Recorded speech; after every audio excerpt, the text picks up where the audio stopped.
Graham, your team like to make it interesting, don't they? Well, it was certainly entertaining, that's for sure. I thought we were. We looked a little bit jaded at times. We looked a little bit tired. We looked as if we did have a long travel to Barrow and the weekend. But I thought that character, the resilience, and at times we played some decent stuff against a top team. And to be going to try and win it at the end, to go with 4 forwards on the pitch, probably just indicates how far we've come individually and collectively, and where we are as a group. I thought I'm really proud of them again, to be honest, but I suppose I'm sounding like a broken record. I'm really proud of the group, the effort that they put in tonight, and they've run through brick walls again. But yeah, we'll have to sit down and have a look at the 2 goals against, because I think the lads know themselves. They don't need me to come in and say anything to them. You can hear them talking in the change rooms. They're a little bit annoyed with themselves for conceding 2 sloppy goals. Yeah, 3 minutes into each half. Yeah. It's something we look at. We'll have to reflect. We'll have to regroup, and we'll have to have a little look at why, where, and when. The goals, people switching off, not winning first contacts. But look, I'll let them sort it out themselves. We'll give our opinions as coaches and management team. But is it an effect from the weekend, coming back from Barrow, a long trip? Who knows? But it's something we'll certainly have to look into. But I certainly wasn't happy with the goals we conceded, and I don't think the lads were either. So I dare say they don't need me to stand here and talk them through it. They'll know that themselves. You must be really pleased with Omar Bogle tonight. He's had a bit of a barren spell in front of goal, but he delivered tonight. Yeah, sometimes as a player you just maybe need a break. You just maybe need. I know that myself in my own management career. I was totally exhausted and I needed a break, and I come back to the job refreshed, and I come back full of energy and enthusiasm. And I think Omar has come back in tonight with all of those traits: energy, enthusiasm, and refreshed. And I just think he needed a break. And let's be honest, there's been a lot of pressure on Omar to be our talisman. And when you get off and you score some goals, and you go a game or two without scoring, the pressure builds and it mounts.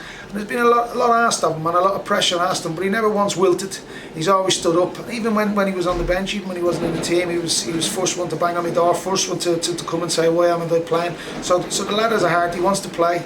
He cares, and when he's called upon, he's been very good for us.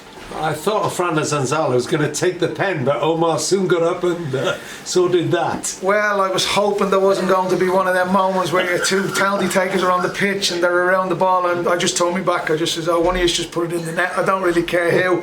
But yeah, we've got 2 quality lads there, 2 quality strikers, 2 quality penalty takers, and I was unsure who was going to take it, to be fair. And I would have had another problem if young Cav was on the pitch, because I'm sure he would have laid claim to it as well. So, but look, once it went in the net, I didn't mind.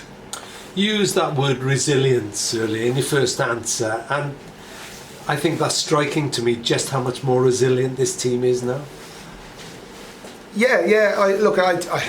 It's something that I am as a character. I've been knocked, bumped and bruised all my days. So you have to build that resilience. And I just think the world we live in nowadays, I just think you have to have resilience, you have to have character, and you have to have something about you, and we certainly do. We certainly do, to be fair.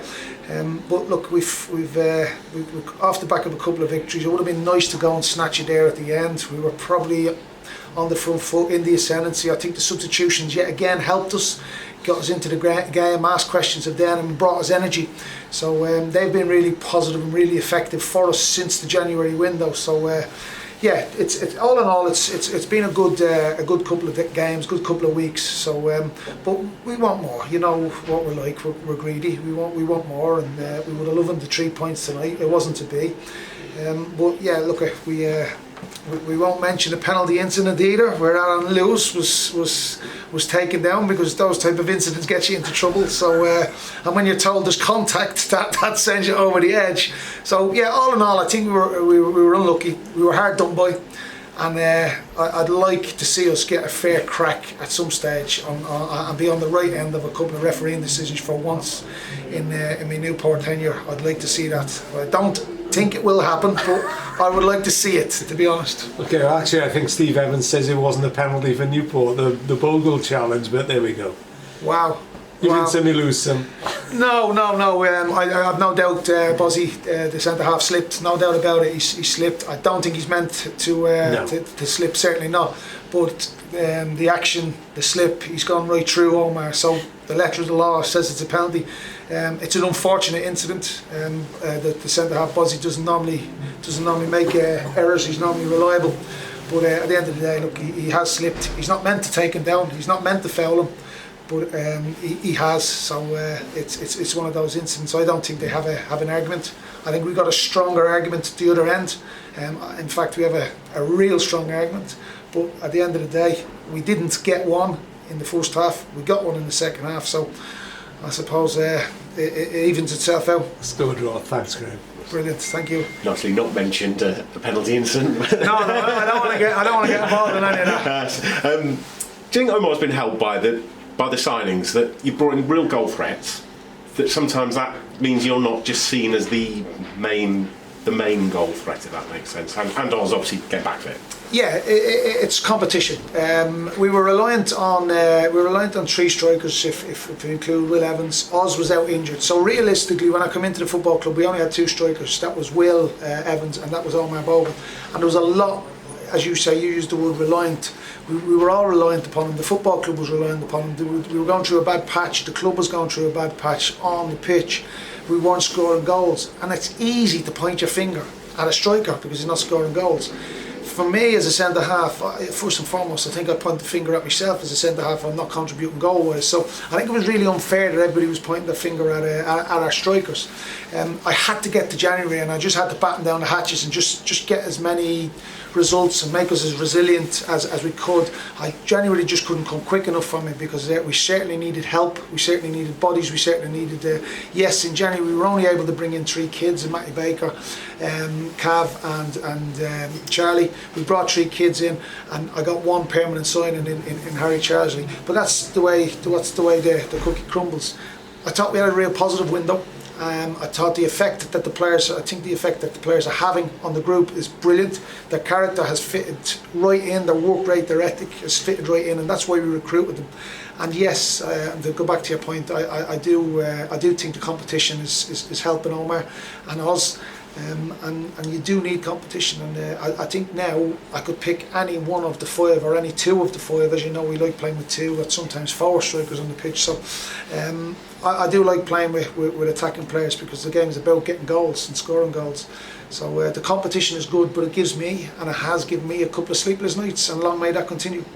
You made the change to bring 4 strikers on. How hard is it as a manager though, because obviously it can get a bit manic, can't it? I think it did. It did, yeah. And I don't think that's the first time it's happened, but look, there will come a time, let's be honest, there will come a time, we've done it here at Crawley as well and we got back in the game, so there will come a time that it'll go against me, so that's the way the land lies, but I just, the thought process was, it was a game we could have won, it was a game we wanted to win. And once we got back in at 2 each, I just felt we were in the ascendancy, and I just felt we had the quality to cause them problems. I felt they were on the ropes, and yeah, it was brave, but at the same token, I'll remind you, I did make a positive change at Derby, and that cost me. So look, some you win, some you lose, and it's a gamble no matter what you do, but it's one of those things. We ended up with 4 strikers on the pitch because we wanted to win it. We were trying to get the winning goal. They wanted the referee to blow the whistle. We wanted another 5 minutes because I do think we could have won it. And such is the distance we have come as a group over the last 2-3 months. And they're in a real good place, the lads. They're in a real good place, and that's another feather in their caps, to be fair. One thing that you and your coaches will be, its delivery from set pieces was a slight doubt. It provided the Mickey goal at the weekend, but today. Well, that's welcome to League Two. Welcome to League Two. You've seen the quality that we've got from deliveries. We were very potent, very good with our quality, and we do score goals. We do score goals from set pieces. So we're one of the stronger teams in League Two from set pieces. But tonight, we had no chance of scoring with that quality. I looked at Aaron and I looked at Adam, and the two of them just turned away and just says, gaffer, they've left their boots behind tonight. So look, they're normally very reliable for us. They're normally very good with set pieces. It has been a big positive during my time. Tonight was not a night to look at our set pieces. If anything, we're going into the weekend and also won't have a clue what type of delivery we're going to put in the box. So I have to take a positive out of the negative, because the set pieces weren't very good tonight. We either overhit them or underhit them. But it's something we will fix. Get Matthew.Owen back there to hold some sessions with him, but there we are. All good. Cheers, mate. Despite conceding two very early on in each half, players didn't have that head stop, did they? That shows the character of yourself and this football club. Yeah, look, you can't feel sorry for yourself, Luke. You have to, you have to roll your sleeves up and battle. And you've always got a chance. You've always got a chance with this group of lads. You've always got a chance of getting a goal, such as the player, such as the resilience, such as the character, the work rate, the effort, all of those things I keep talking about. The lads are confident now, they're grown, they've got a little bit of belief. I just wish they would trust me a little bit more when I keep telling them that they should be in a higher position in the league, they should be better than they are, and they're well able to compete with teams like this. That's Swindon, that's Leyton Orient, that's Stevenage. We competed with Northampton, Mansfield, so they're well able. This group of lads are well able to compete with the top teams and the big boys of this division. It's just at times we do get a little bit sloppy, we do come off it, we do forget things, and we need to just get that mentality right and our mindset right. But I love them to bits, and I want to take them onto bigger and better things. You've asked for consistency after tonight. That's one defeat in 8 now in the league. Do you think you're starting to see that little bit of consistency you've been asking for? I wasn't happy a few weeks ago when we got beat at Carlisle, but look at a couple of individual mistakes is cost us at Carlisle. So the one defeat, it was hard to take. It's hard to take, but you know, we're in every game. We're in every game, and that's the hard part. That's the hard thing about League Two to accept. But I've been really pleased with them, to be honest. I'm really pleased with them. I think they're a great group, and I keep saying that, and I keep repeating myself, and people are probably telling me to shut up. But you know, they've got a great work ethic, and look, I keep challenging them. I challenge them now to go on them unbeaten runs, put strings together, put 2, 3, 4 wins together, put 3, 4, 5 results together. And I think they've dug themselves out of a real dark place, a real tough place, and it's not easy to do that, and fair play to them. They've been brilliant, and each and every one of them, and there's now real genuine competition for places in that team. It's a small squad. It's 18 man. We've got Declan injured at the minute, so we've got 18, 19 fit players to choose from, and unfortunately I have to leave one player out every weekend, which is really difficult for me to do. So the competition, it's small, it's tight, but the competition is really good, and I think that's what drives them on. We alluded to it earlier with Chris, the striking competition now. But yeah, there is good competition in there, and they are a good bunch of lads, and they are showing resilience and character. You just mentioned it being a small squad. Would you have preferred to have a larger squad at your disposal, or are you okay with the size it's at? If I have a few injuries and suspensions, I'd rather a larger squad. If they're all fit and healthy, I'm quite happy with a small squad. But look, the squad is what it is. It's probably not. We haven't done what others have been able to do. Go out and get 11 players in January, 9 players, and another club 11. So we haven't been able to do that. What we've done is we've gone out and got players that would fit into our ethic, fit into our culture, fit into what the club's about. We've recruited that type of player, and they've come in and they've really helped us. And then, look, I want to give them all opportunity. I want to give them all a chance. But as soon as you start going into the 20s, 22s, 24s, I think a little bit that disrupts the harmony in the dressing room. That disrupts the team spirit in the dressing room, because I've got a tough job. I've got to keep 20, 18, 19, 20 players happy, and that's hard because I can only pick 11.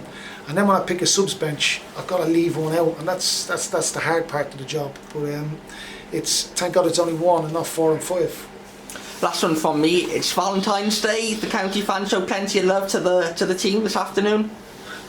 The county fans have been brilliant, and I don't think it's just Valentine's Day. They do it every week, to be fair. And I must take my hat off to the 95 that travelled up to Barrow on the weekend. Unbelievable, to be fair. And you can hear them, you know, even tonight when we're out of the game, we're 2-1, we're down home to Crawley, you can hear them, and they do get you back in. They do energise the players, and I think they appreciated the players appreciated that tonight, because we had a long trip. It was the second game in the week, obviously, and we need it again on Saturday. They energise us late on in the game, and when they're roaring and shouting, they give you that little extra energy, they give you that little extra burst. And you know, you could probably take your hat off to them there again at Crawley, and tonight against Stevenage. They're probably the ones that get us back in the game and keep us going, you know, from the terraces.